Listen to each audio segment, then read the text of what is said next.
एक गांव में रामलाल और सुमित्रा अपने बेटे रवि के साथ खुशी खुशी रहते थे।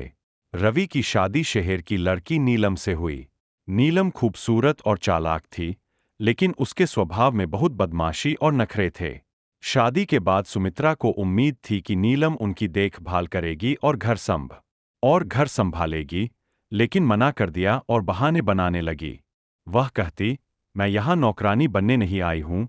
सास कुछ कहने की कोशिश करती तो नीलम ताना मारती, आपके समय के नियम अब नहीं चलते। नीलम दिन भर मोबाइल पर लगी रहती और घर का माहौल खराब करती। वह अपनी सहेलियों को घर बुलाकर पार्टी करती और सास-ससुर के साथ दुर्व्यवहार करती। रवि ने भी कई बार उसे समझाने की कोशिश की, लेकिन वह उसकी बात को अनसुना कर देती। एक दिन नीलम ने सुमित्रा से कहा, यह घर तो पुराने जमाने का है, इसे तोड़कर एक बड़ा बंगला बनाना चाहिए, और आपके लिए तो वृद्धाश्रम ही सही जगह है। सुमित्रा यह सुनकर बहुत आहत हुई, लेकिन कुछ नहीं बोली। नीलम की बदमाशियां बढ़ती ही जा रही थीं। एक दिन गांव की पंचायत ने रामलाल के परिवार को बुलाया। सुमित्रा ने अपनी बहू की हरकतें पंचायत के सामने रखीं।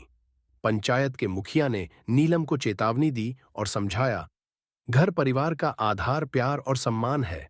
अगर तुम ऐसा व्यवहार करोगी तो कोई तुम्हें स्वीकार नहीं करेगा। नीलम को अपनी गलती का एहसास हुआ। उसने सास ससुर से माफी मांगी और अपनी हरकतें सुधारने का वादा किया। धीरे धीरे उसने घर के कामों में हाथ बटाना शुरू किया और परिवार के साथ घुल मिल गई।